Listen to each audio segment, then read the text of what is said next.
أعوذ بالله من الشيطان الرجيم.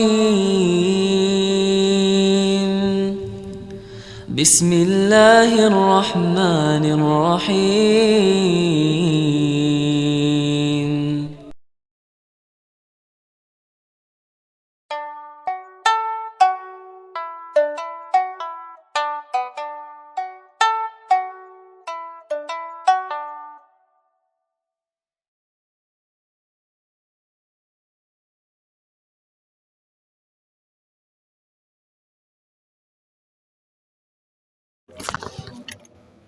Alhamdulillahilladzi khalaqal mauta wal hayata liyabluwakum ayyukum ahsanu amala wa huwal azizul ghafur. Asyhadu an la ilaha illallah wa asyhadu anna Muhammadar Rasulullah. Rabbi shrah li sadri wa yassir li amri wa hlul 'uqdatam min lisani yafqahu qawli. Faqala ta'ala fi kitabil karim, a'udzu billahi minasyaitonir rajim. Bismillahirrahmanirrahim. Inna a'tainakal kautsar fasholli li rabbika wanhar. Inna syani'aka huwal abtar.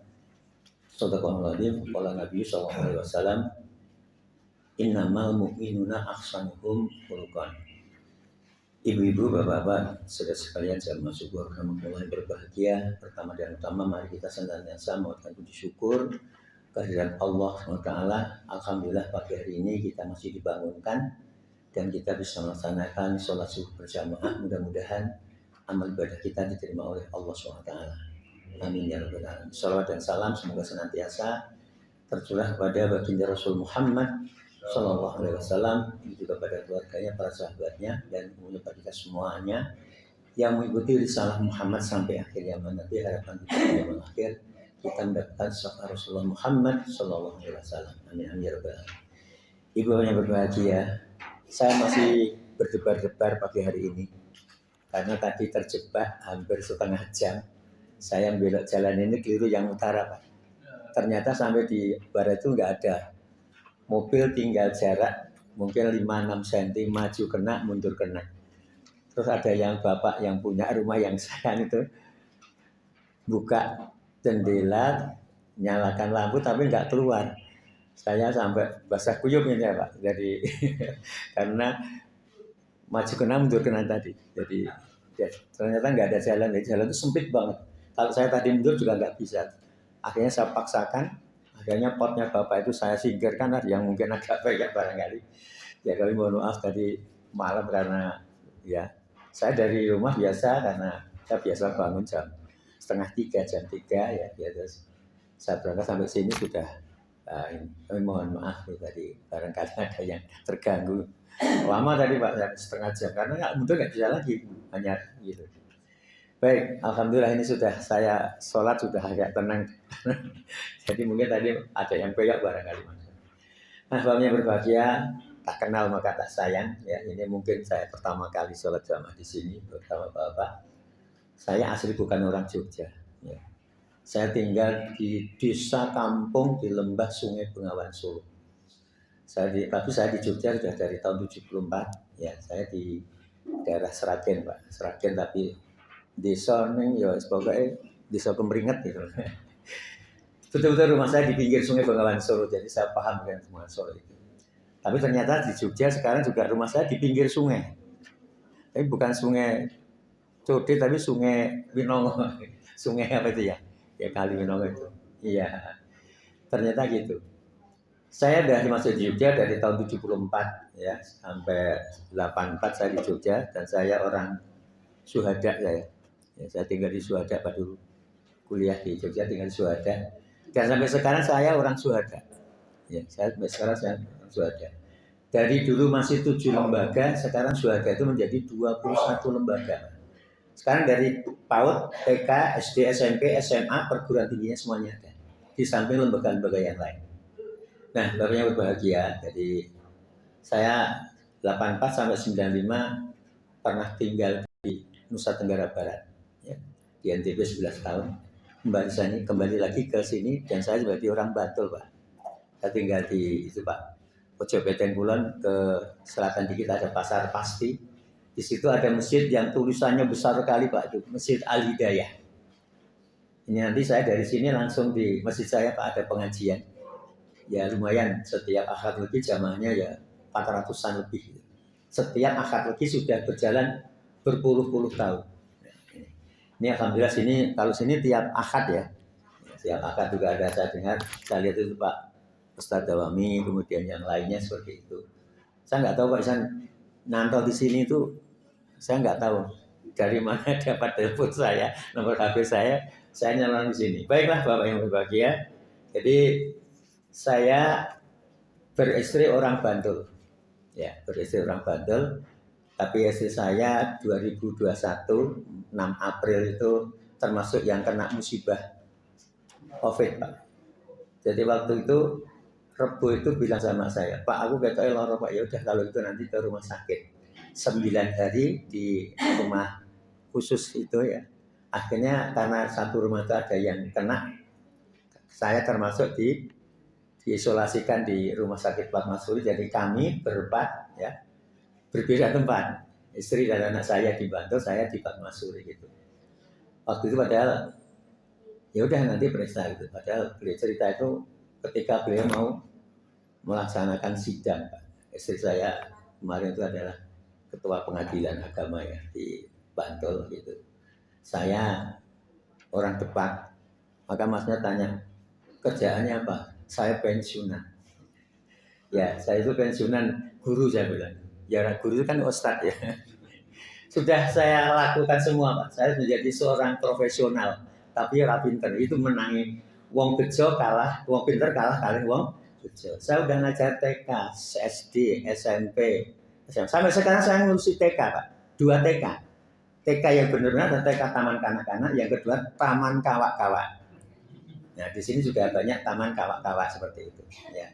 Tidak pernah berhenti saya. Jadi seperti itu profesi saya dan alhamdulillah sampai hari ini dan intinya saya nggak tahu, makanya itu saya sekali lagi mengatakan wong pinter kalah karo wong bejo. Ya, sampai di sini mudah-mudahan ini saya juga biasa khotbah di sini Pak di Gedung Kuning juga gitu. Alhamdulillah kalau hari Jumat hampir saya sisakan 7 sampai 8 Jumatan yang tidak, karena Prof Safi Ma'arif Allah muliakan dulu nek kowe khotbah ki aja kabeh dintekke.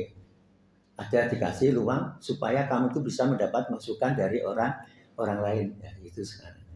Nah, Bapak yang berbahagia, saya menyampaikan pada pagi hari ini tentang kaitannya yaitu apa itu kedudukan dan keistimewaan akhlak dalam Islam. Saya mengambil ini, yang saya fotokopi ini adalah bukunya itu buku kuliah akhlak yang ditulis oleh beliau Allah yarham Profesor Dr. Haji Yunahar Ilyas LCMA. Itu saya sampaikan di Masjid Soko Tunggal selama 3 tahun Pak. Karena setiap selapan itu saya kan dapat dari apa itu akad legi apa itu selama 3 tahun, karena waktunya sebulan hanya sekali itu. Nah, Bapak yang berbahagia, terkait dengan itu ya kita akan menyampaikan bahwa kalau kita melihat sekarang ini Masya Allah ya, dalam hadis dikatakan innamal mu'minuna ahsanuhum quluban. Sebenarnya orang mukmin yang baik adalah orang yang baik akhlak, budi pekertinya. Sekarang banyak orang yang tidak berakhlak, ada enggak Pak? Banyak. Dan kita mengalami satu keprihatinan. Jadi saya itu kayak wong pinter ini tinggu minteri. Ya, mungkin hak jenengan itu semua dicaplok oleh mereka. Tapi tidak semuanya. Kan juga masih ada orang baik ya. Yang enggak baik juga banyak. Nah, ini oleh karena itu mari Bapak Ibu yang kami hormati, kita senantiasa untuk kembali kepada ajaran Rasulullah, karena Muhammad Rasulullah pertama kali beliau diutus oleh Allah itu tidak menganjurkan ayo pada sholat, ayo pada ibadah, tapi pertama kali innama bu'istu liutammima makarimal akhlak. Aku diutus Allah dalam rangka untuk menyempurnakan akhlak manusia. Di mana saat itu Muhammad ketika dijadikan sebagai Nabi Allah itu, masyarakat jahiliyah di Arab itu masyarakat jahiliyah dalam artian orang yang bodoh, orang yang betul-betul mereka tuh ya katakanlah sopo sira sopo ingsun, siapa yang kuat siapa itulah yang menang, seperti itu. Nah, selama 13 tahun Muhammad Rasulullah SAW itu menyebarkan agama Islam di Makkah Al-Mukarramah itu selama 13 tahun hanya mendapatkan pengikut berapa, Pak? Nggak sampai 300, hanya berapa orang, puluh orang aja. Sehingga waktu itu kemudian mendapatkan perintah dari Allah, Muhammad harus hijrah ke Yasrib. Yasrib itu ada sekarang Madinah Al-Munawwarah. Jadi Bapak Ibu kalau mungkin pindah haji ya, tapi kalau haji sekarang 30-an tahun ya Pak ya. 30 tahun ya. Itu pun direkayasa sama orang yang punya kekuasaan. Sehingga ketika mendapatkan tambahan 20.000 50-50 yang 10.000 tinggal reguler, yang 10.000 tinggal haji khusus plus untuk petugas seperti itu. Sekarang ya tahulah akibatnya gitu. Nah, berkait dengan akhlak, jadi akhlak itu meliputi akhlak kita terhadap Allah Subhanahu wa taala. Bagaimana ya? Akhlak terhadap Allah ya kaitan termasuk juga perintah Allah, amanu wa amilus sholihah itu. Orang beriman, beramal soleh. Kemudian bagaimana kita ketika sholat ya. Sholat yang khusyuk dan tumakninah itu sekarang tuh untuk mendapatkan seperti itu ya susah. Bapak Ibu nyuwun pirsa jenengan mengenai sholat itu kira-kira pikirannya fokus kepada Allah atau pikirannya ngerambian? Kalau ibu-ibu tadi Allah Akbar, aduh tinggo apa itu hari 17-an aku harus nyiapke apa dan sebagainya, atau mungkin yang sebagainya. Ada yang malah mungkin ada aduh Allah Akbar sesuatu Allah ditagih utang yang seperti itu. Bisa jadi seperti itu. Jadi kok sholat yang khusyuk dan tumakninah itu memang semua orang mengatakan belum bisa secara totalitas. Nah, jadi terkait dengan akhlak pada Allah itu ya bagaimana kita melaksanakan perintah-perintah Allah sebagaimana yang diperintahkan, ditentukan. Itulah kalau kita bisa melakukan dengan sebaik-baiknya, ittaqullaha haqqa tuqatih wa la tamutunna illa wa antum. Kita untuk bertakwa kepada Allah. Apa itu takwa kepada Allah? Menjalankan perintah-perintahnya dan senantiasa menjauhi semua larangan-larangannya itu. Nah, juga akhlak terhadap Rasulullah. Bagaimana akhlak terhadap Rasulullah? Mari kita senantiasa beritba, mengikuti ajaran Muhammad. Muhammad itu punya sifat dalam dirinya itu apa? Syidik, amanah, tabligh, fatonah. Nah, sekarang orang yang pertama inilah yang susah sekarang cari orang yang syidik itu. Ada tapi sudah jujur, tapi ternyata sekarang itu ya namanya proyek gitu. Contoh aja, maaf ya Pak ya, proyek belum dilaksanakan sudah beli mobil. Iya kan? Apalagi yang itu membuat jalan tol itu barangkali. Tempat saya itu adalah desa yang kemudian banyak sawah itu Pak, ditimbun itu saya lihat. Di situ udah mau truknya yang baru-baru itu bukan hanya puluhan, Pak, ratusan itu tempat-tempat itu. Ini barangkali waktu itu semetu yang sudah beli. Ini sitik dan amanah. Ini yang amanah ini juga ya. Hal-hal yang sepele kadang-kadang itu kita sudah amanah. Pak, titip salam ya. Iya gitu. Insya Allah nggak disampaikan. Berarti orang itu tidak amanah seperti itu. Juga terkait akhlak pribadi. Jadi akhlak pada Allah, akhlak pada Rasul, akhlak pribadi kita. Bagaimana kita menjadi orang yang baik. Itu susah. Baik itu susah ya. Kemudian akhlak dalam keluarga. Bagaimana membina rumah tangga antara suami dan istri dan suami, suami istri dan anak dan semuanya itu. Nah ini pentingnya. Kalau kita insya Allah bisa melaksanakan ya berusaha dengan sebaik-baiknya, insya Allah keluarga itu adalah keluarga yang disebut namanya samawa itu ya. Sakinah, mawadah, warahmah. Saya kemarin asar itu ada orang tiba-tiba dekati saya, Pak, saya boleh curhat dengan Bapak. Loh, ada apa? Saya melihat Bapak itu orangnya itu katanya apa? Ya. Saya juga Bapak itu kelihatannya kayak orang baik katanya. Berarti saya itu kelihatannya orang baik, berarti saya itu nggak baik gitu. Ya, mau nggak di sini aja Pak? Nggak di rumah gimana? Biar saya di sini aja. Saya ada acara. Ternyata ada persoalan rumah tangga itu apa? Jadi dia itu seorang ya orang kecil gitu. Anaknya masih kuliah, yang satu sudah berumah tangga, kemudian belum punya anak. Nah, tapi dia di rumah itu ada persoalan dengan istrinya. Istrinya akhir-akhir ini Pak, istri saya itu setiap minggu malam itu datang ke suatu tempat. Oh itu apa itu? Setiap minggu malam. Pulang kadang-kadang sudah jam 10, jam 8, Bapak izinkan enggak? Yo tak kandani ngeyel Pak gitu. Nah ini berarti bagaimana kalau saya Pak? Orang itu ceritanya saya curiga sudah. Pokoknya dia itu sudah main dengan orang lain katanya. Lah kok Bapak percaya itu? Ya itu pokoknya kasarannya pokoknya sudah kedanan gitu. Nah terus iya Pak, kalau itu saya kawin dulu terus saya cerai, nggak boleh Pak. Bapak berarti kalau mau kawin dulu harus izin sama istri, saya bilang gitu. Jadi kalau Bapak sudah mencerai istrinya, baru nikah, saya bilang gitu. Kalau Bapak nikah dulu kemudian baru cerai, berarti Bapak punya istri dua, itu Bapak harus minta izin pada istri yang pertama. Nah, kan gitu. Oh gitu ya Pak. Ah, iya. Jadi pokoknya saya tuh pengen mencerai istri saya itu gimana Pak? Nah sekarang persoalannya gimana? Kaitannya dengan keluarga ini, putra putri Bapak itu kumpulkan semua, rembukan bersama, kemudian setelah ada kesepakatan antara putra putri Bapak, istrinya diajak bersama, ngomong bersama apa gimana saya bilang. Nah ini ya saya nggak bisa memberikan solusi Pak, itu masalah internal rumah tangga. Kalau Bapak Ibu dengan rumah tangga belum diselesaikan ya susah saya bilang. Sekarang itu banyak persoalan rumah tangga itu kan ini isinya ya no swarga no neraka ya Pak ya. Mungkin Bapak dengan Ibu punya HP masing-masing. Ketika HP-nya ketinggalan dibuka Bapak mungkin ngamuk-ngamuk seperti itu. Nah ini adanya keterbukaan di dalam rumah tangga. Jadi antara Bapak Ibu ya anak dan sebagainya itu harus senantiasa keterbukaan. Satu mengajari anak saya Pak dari SMA ATM itu yang pegang bukan Ibu bukan saya. Yang buka adalah anak saya. Dan ternyata dia nggak pernah main-main atau ambil uang. Kalau ngambil bisa, Bu, aku tadi ambil uang berapa? 3 juta. Gua tak membayar sekolah. Gitu. Sampai sekarang ATM itu termasuk almarhumah istri saya itu ATM-nya masih dibawa oleh anak saya termasuk saya seperti itu. Apa itu berarti mengajarkan kepada rumah tangga itu adalah tentang kejujuran, ya kejujuran, amanah gitu. Ya. Sekarang ada jadi kalau ATM itu kalau misalnya ngambil kecil data belanja itu pakai ATM itu ngerti di rekeningnya ketika buka bulanan itu ATM gitu. Terus ada yang bahas yang besar. Mbak, ini on oh iya Pak kemarin saya ambil sekian tapi saya lupa belum menganggarkan pada Bapak. Ya udah aku bukan mempersoalkan masalah uang yang minta kembali tidak. Tapi yang penting itu, nah itu saya bilang gitu. Karena untuk ini dan sebagainya. Nah ini artinya apa itu? Akhlak yang berkaitan dengan keluarga. Juga akhlak yang berkaitan dengan masyarakat. Bagaimana kita itu menjaga lingkungan kita, dengan kita itu harus senantiasa sinergis, harus senantiasa bekerja sama. Ya, senantiasa kita harus membuat lingkungan yang kondusif seperti itu.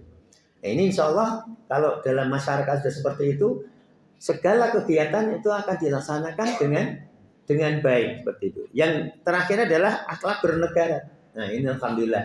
Ini nanti jam 9 ya, detik-detik upacara, maka kita senantiasa mari mengucapkan syukur pada Allah, alhamdulillahirabbil alamin ya.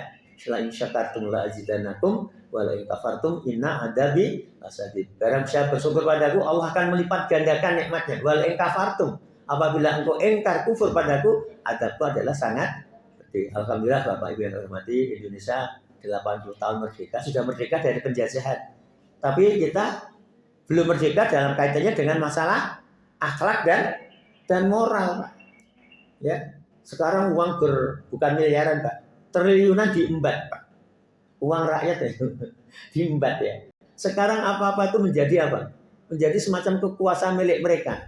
Ada yang namanya tambang nikel, tambang emas dan sebagainya itu. Indonesia ini betul-betul kaya raya, ya, subur makmur loh jinawi. Maka kalau Bapak kan Amerika itu berani nggak nyerang Indonesia? Nggak berani ya. Kalau berani apalagi di nuklir ya, berarti untuk kehidupannya mereka akan ini. Maka Indonesia itu seperti apa ya? Anak emas yang semua orang itu ingin mengincarnya sebenarnya. Maka dari itu kita mari senantiasa, kalau sudah seperti saya ini kan sudah lansia ya Pak ya. Sudah lansia saya. Jadi sudah nggak mikirkan lagi, tapi bagaimana kita mendidik anak kita, cucu-cucu kita nanti menjadi generasi penerus yang bagaimana Indonesia itu menjadi negara yang maju ya, seperti itu. Nah Bapak yang hormati, jadi kaitannya dengan masalah kedudukan dan keistimewaan akhlak di dalam Islam, bahwa di sini dalam keseluruhan ajaran Islam ya, keseluruhan ajaran agama Islam itu adalah menempatkan kedudukan yang istimewa, yaitu akhlak itu adalah sangat-sangat penting. Hal itu terdapat ya, kita bisa melihat di dalam diri Rasulullah SAW, bahwa menyempurnakan menyempurnakan akhlak yang mulia sebagai misi pokok risalah Islam. Beliau bersabda, innama bu'istu liutamima makarimal akhlak. Itulah yang pertama Rasulullah diperintahkan bagaimana menjadikan masyarakat jahiliyah itu menjadi masyarakat yang mereka itu terang benderang. Saat itu, ibu yang kami hormati, masyarakat jahiliyah itu punya anak perempuan itu adalah sesuatu yang apa? Nggak bisa diajak untuk rampok dan sebagainya gitu. Maka saat itu banyak terjadi anak perempuan ini diajak oleh orang tuanya, ayo Nduk, ikut bapak kemana? Di kebun kurma. Di sana sudah disiapkan galian kubur. Masukkan anak perempuan itu kemudian ditimbun gitu aja, hasilnya membunuh hidup-hidupan seperti itu. Jadi waktu itu seperti itu. Nah, Muhammad bagaimana menjadikan masyarakat itu menjadi masyarakat yang bertauhid seperti itu, diajarkan tentang masalah akhlak budi pekerti seperti itu. Sehingga sampai 13 tahun Rasulullah Muhammad di Mekah itu hanya berapa hari, kemudian dianjurkan oleh Allah untuk hijrah ke Yathrib atau ke Madinah, dan di sanalah kemudian Islam berkembang. Masyarakat berbondong-bondong mendengar kalau Muhammad itu mau ke Yathrib, ke Madinah. Mereka dengan salat badar, Allah al-badru, hal lain dan sebagainya, masyarakat berbondong-bondong dan kemudian juga ingin kalau bisa Muhammad tidur di tempat saya gitu. Apa jawaban Rasulullah, seorang nabi yang bijaksana? Ketika dia misalkan diminta orang yang kaya, pantesan aja wong dia kaya, dia tinggal di tempat. Ya. Tapi kalau Rasul, masa aku akhirnya apa? Jawaban Rasulullah itu cerita yang sejarahnya sebenarnya oleh guru saya. Di mana kuda saya itu berhenti, disitulah saya tinggal. Itu kebiasaan seorang pemimpin seperti itu. Jadi dia nggak melihat orang kaya, orang miskin. Tapi di mana tempat kuda saya itu berhenti, disitulah saya. Nah, itulah kemudian Islam berkembang ya dari Madinah ya. Dan sampai sekarang itu memang orang Madinah dengan orang Mekah itu bedanya banyak, Pak. Kalau orang Madinah itu jenengan umroh atau haji ya. Saya dulu haji itu tahun 2000 itu, Masya Allah, Pak. Di satu hotel itu udah kita mau pindah ke ke Mekah itu, makanan segala macam itu berlimpah ruah, Pak. Setiap pagi di depan pintu hotel kamar saya itu 20 liter air zam-zam. Jeruk itu yang setiap pagi itu satu kotak besar itu sampai berlimpah ruah seperti itu, Masya Allah. Itulah ya di Madinah. Tapi beda dengan di Mekah gitu. Bukan yang mengatakan orangnya pelit itu tidak, tapi yang jelas berbeda dengan truk dibuka, ternyata itu ada potongan-potongan kambing yang sudah tinggal makan, tinggal masak, Pak. Dikasihkan seperti itu. Ya, seperti ketika di Mina, ya, ketika kita ketika waktu bermalam di Mina itu ada truk besar sekali itu. Buah-buah itu hanya dilemparkan. Pokoknya karena banyak orang ya sudah halal seperti itu. Nah, ini Bapak yang berbahagia. Jadi Rasulullah SAW seperti itu. Sungguhnya aku diutus oleh Allah adalah untuk menyempurnakan akhlak mulia. Ini hadis yang diriwayatkan oleh Baihaqi, ya, hadis sahih itu. Nah juga Bapak yang berbahagia, bahwa akhlak adalah merupakan salah satu ajaran pokok agama Islam, sehingga Rasulullah SAW itu pernah mendefinisikan agar agama itu, ya, jadi agama itu adalah dengan akhlak yang ya, yang dikatakannya adalah husnul khuluq. Ya, jadi akhlak itu adalah seperti itu. Jadi akhlak yang baik. Ya, ini kaitannya dengan itu Rasulullah Muhammad SAW ya, itu dia mengatakan, ya Rasulullah ya itu. Ya Rasulullah ya itu. Madin. Sahabat ketika Rasulullah bertanya, ya Rasulullah Madin, apa itu agama? Maka Rasulullah SAW dia menjawab, yaitu apa? Husnul khuluq. Agama itu adalah husnul khuluq. Agama itu adalah akhlak yang baik. Ya Rasulullah, apakah agama itu? Beliau menjawab, agama itu adalah akhlak yang baik. Bermula dari ini, Pak yang berbahagia. Bapak Ibu yang berbahagia, saya katakan bahwa wong pinter kalah karo wong bejo. Saya punya pengalaman, Pak. Jarang orang itu punya pengalaman seperti saya. Orang pinter neng bejo, Pak. Saya keluar masuk penjara itu mungkin hampir 4-5 tahun, Pak. Tapi bukan saya penjahat. bukan atas nama institusi saya dulu di Departemen Agama, Pak. Saya seorang penyuluh ya.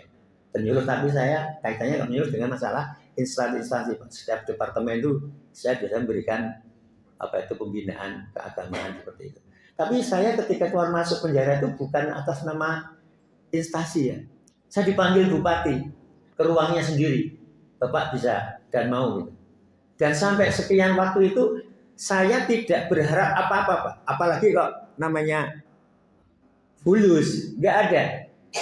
Ya saya mau membawa misi saya, karena saya dulu waktu di kabupaten di Lombok itu, saya pendiri, Pak. Pendiri dengan teman itu udah pendiri pimpinan daerah Muhammadiyah. Sekarang belum ada itu, Pak. Sehingga Pak, ketika malam ada pelantikan, paginya ketika di kantor, wah di sini ada agama baru, Pak. Itu orang sana nggak kenal tentang agama baru ya. Kenapa dikatakan agama? Ya itu namanya Muhammadiyah. Di sana adanya itu bukan NU, Pak. NW.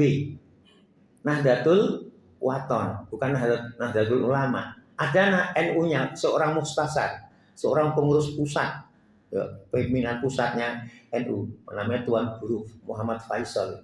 Sehingga saya itu karena merasa saya Tuan itu, beliau itu kalau dengan saya itu sangat-sangat beda dengan masa. Orang sana kalau walaupun hanya istilahnya Pak Tuan itu bagian Pak Tuan Haji, Pak. Itu ketemu beliau itu cium tangan itu lama banget, Pak. Nah, ketika saya sudah mau pulang ke Jawa ini, saya diajak ngobrol hampir 2 jam. Jadi banyak ustadz, tuan-tuan yang ingin silaturahmi mereka ditangguhkan. Nah, ini saya merasa dihormati seperti itu. Ya, alhamdulillah. Keluar masuk di penjara itu, ya saya setiap Ramadan selama hampir 4-5 tahun itu nggak pernah sholat di masjid ini, Pak. Jadi setiap malam ini ada kamar-kamar sel itu dibuka, semuanya di tengah lapangan, di situ saya. Sekaligus dengan Jumat. Saya nggak jalan Jumatan di masjid seperti itu. Apa yang terjadi di sana, Pak? Orang-orang yang setelah masuk di sana, dia merasakan akan penyesalannya. Ya, saiki dilebokke nang LP, nang jero guyang-guyu iso leda-lede kalau malam minggu keluar dan sebagainya. Itu karena apa? Karena antara petugas dengan mereka sama-sama tidak ada yang sifat sidik dan amanah. Mungkin penjaganya bukan sogok, bayi sogok itu. Karena dalam Islam itu ala Rasul wal Murstasi, orang yang nyebut dengan sogok sama aja. Dosanya seperti itu. Nah, itulah ketika saya sudah mau pindah dapat SK, mau pindah ke Jogja itu, anak-anak remaja yang muda-muda itu, Pak, saya itu menangani hampir 200 sekian itu di LP. Saya diganduli tangan saya, kaki saya tuh, Pak, jangan pergi seperti itu. Seperti ketika saya ngurus anak TK, bapak gitu. Ya Allah, kenapa kamu diganduli saya? Kan Bapak jangan pergi, nanti saya gimana? Ya yang penting kamu di sini harus mau taubatan nasuha, dan setelah keluar jangan sampai melakukan perbuatan yang pernah Anda lakukan. Karena apa, Pak? Kalau orang itu kalau keluar dari LP itu ketika dia bebas, pulangnya disangoni enggak, Pak? Kan enggak. Kadang-kadang tidak ngerti keluarganya. Sehingga ketika di jalan dia enggak punya apa-apa, dia perutnya lapar, akhirnya apa? Melakukan perbuatan lagi. Sehingga kalau kemarin dia dimasukkan penjara sebulan bisa menjadi 3 bulan seperti itu. Sekarang itu kan banyak, Pak. Mungkin orang baik dianggap malah salah, orang salah dianggap orang baik. Ya namanya seperti itu. Nah, berikutnya Pak yang begini. Jadi akhlak yang baik adalah akhlak yang memberatkan timbangan kita ketika nanti kita dipanggil oleh Allah Subhanahu wa Ta'ala. Bapak Ibu, utamanya ibu-ibu, sudah siap meninggal atau mati belum? Ngacung yang sudah siap mati. Ya? Belum kan? Nggak ada jarang tuh. Sampai sudah siap mati paling 1 atau 2 orang gitu. Nah, anak saya siap mati sesok tak kayak 1 saya. Nggak ada. Karena ketika saya tanyakan, sudahkah siap mati? Ya siap, siapa saya? Nah sekarang kalau orang mati itu seperti orang perjalanan naik pesawat atau naik kereta atau naik bus, kamu itu sudah punya sangune belum? Itu belum sangune, tiketnya sudah ada punya belum? Nah, karena itu Bapak yang berbahagia. Idza matun adama in qata amalhu illa min salasin. Ketika anak Adam itu mati, hanya 3 perkara ini ya. 1, apa? Anak soleh, ilmu yang manfaat, sedekah jariah. Nah, sedekah jariah ini banyak bagian. Al-Qur'an itu banyak memfirmankan amanu wa amilus sholihah. Orang beriman belum beramal soleh, imannya tidak sempurna. Beramal soleh tapi tidak dia beriman, hanya mendapatkan satu apa? Kepuasan ketika hidup di lem-lem gitu, seperti itu. Kan sekarang banyak orang itu yang menunjukkan sifat riaknya, sombongnya, takaburnya dan sebagainya gitu. Nah, ini bab yang bahagia.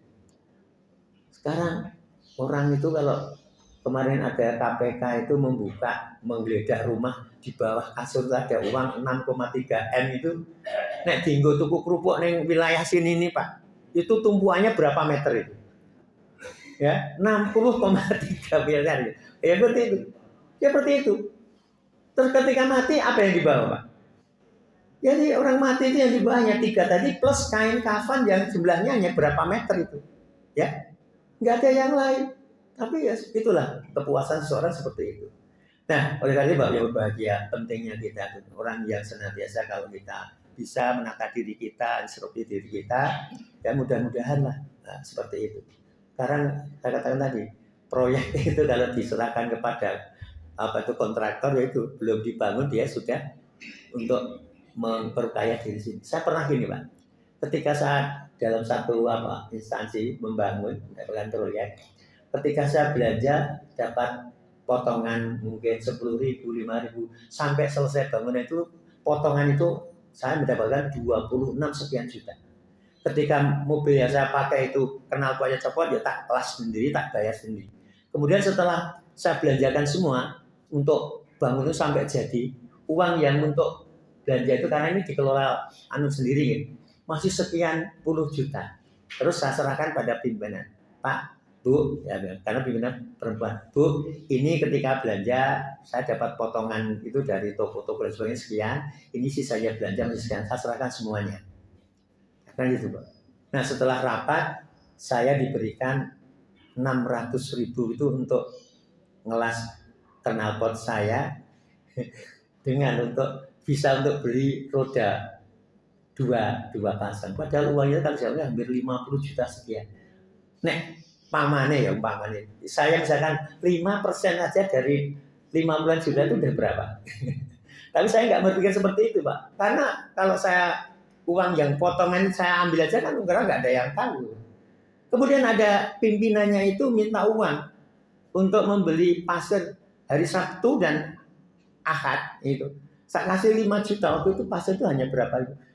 Hari Sabtu saya kasihkan, hari Minggu Senin tak gimana? Uangnya dihabis dan apa? Untuk beli pasir, dan mana pasirnya? Ya itu wallahu a'lam saya bilang. Sudah pokoknya saya terima notanya untuk laporan saya bilang seperti itu. Nah ini Pak yang bahagia.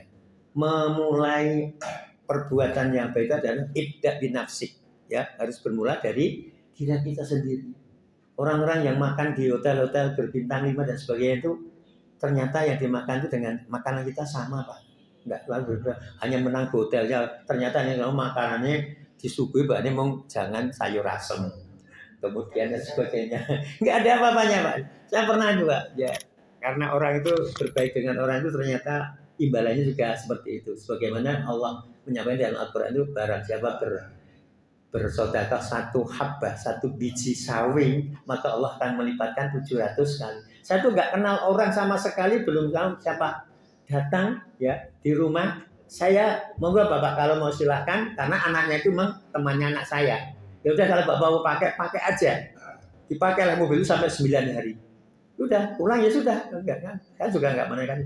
Pulang lah, ketika menyerahkan mobil itu saya nggak ada, udah. Ketika suatu saat anaknya itu nikahan, saya diundang untuk ke sana Pak, di Makassar sana Pak. Ternyata apa? Ketika malam-malam jam 9:30 saya telepon, saya sudah di bandara. Mohon saya dijemput di mana tempatnya. Ternyata kebaikan orang itu kalau disesuai dengan keikhlasan akan mendapatkan balasan yang. Akhirnya saya ditempatkan di Losari, Pak, Pantai Losari, pantai yang terkenal di sana ya. Saya dimasukkan di hotel yang berbintang 5 itu di lantai 11 sampai 11 hari di sana saya main. ketika saya mau check out mau kembali ke Jogja karena tiketnya sudah harus berangkat gitu. Saya turun bagian resepsionis, Pak saya sudah mau check out, berapa anunya? Oh maaf Pak, sudah semua malah uangnya masih sisa gitu.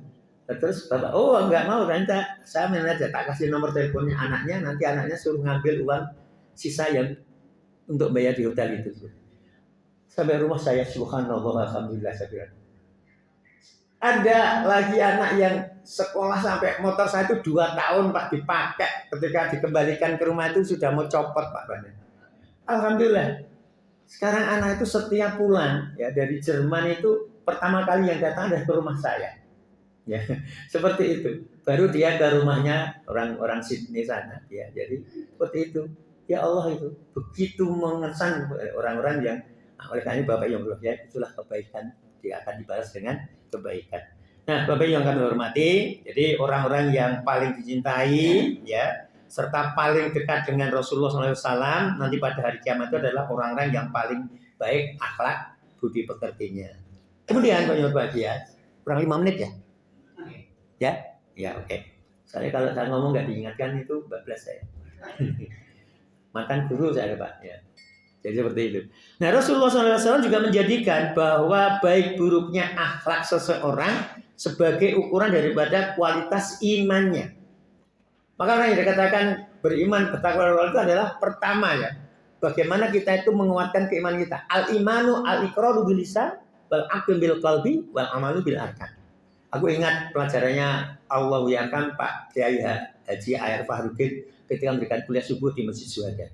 Itu saya lihat itu sampai sekarang keren apanya hitam itu al-imanu al-iqraru bil lisan wal aqdu bil qalbi wal amalu.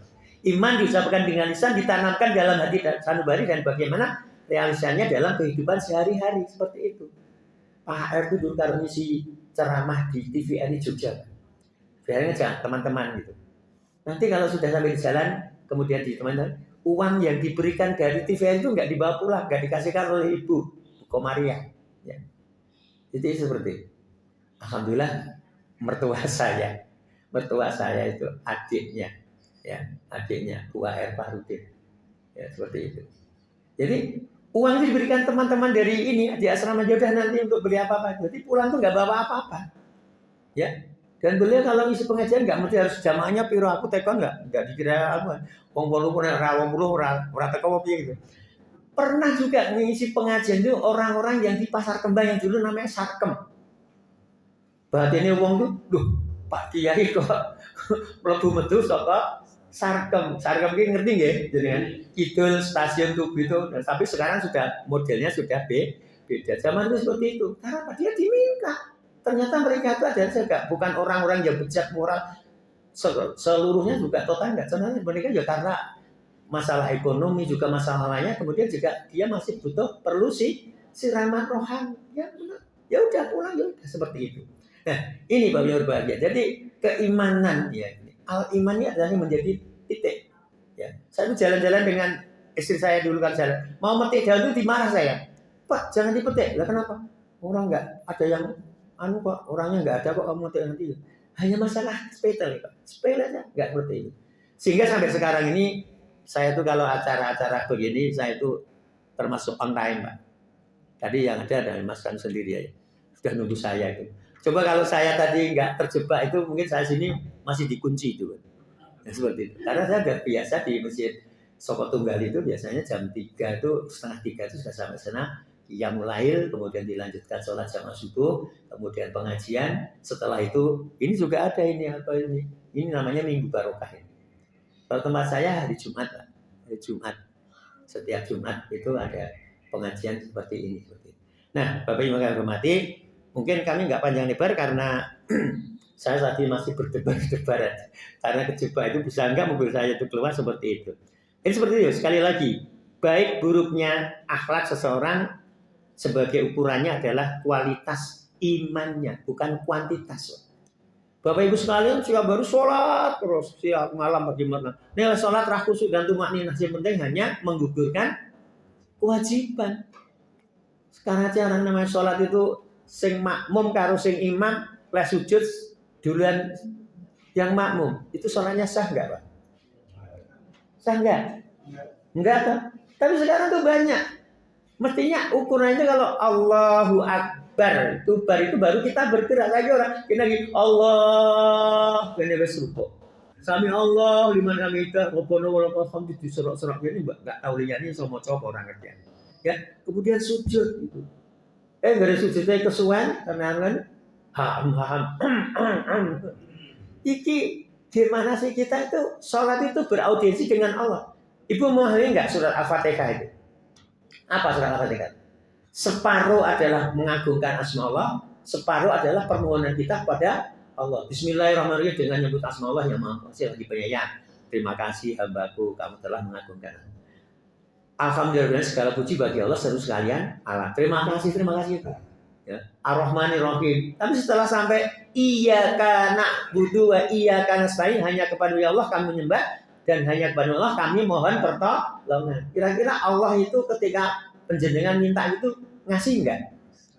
Tapi aku bedino ndonga ini dengan rata teko-teko. Wah, itu namanya orang yang tidak bersyukur. Lah, apa? Khaisu layah tasib. Allah beri kepada kita itu kadang-kadang tidak berbentuk materi, tapi kadang-kadang berbentuk kemudahan, kesejahteraan, ketenangan dan sebagainya. Bu, saya ini hari-hari ini kan saya itu penganggur, pengacara saya. Pengangguran banyak, acara. Saya nggak ada kegiatan yang lain di rumah. Pagi biasanya saya setiap pagi habis dari masjid baca Quran, baca koran, pegang sapu. Tiap hari. Kebun saya itu nggak ada sebenarnya sampah, adanya dan tumpuan kumpulan itu aja. Karena bahwa kita mendisiplinkan diri itu harus dari awal, ya. Jadi dari hal yang kecil sampai yang besar kita latih seperti itu.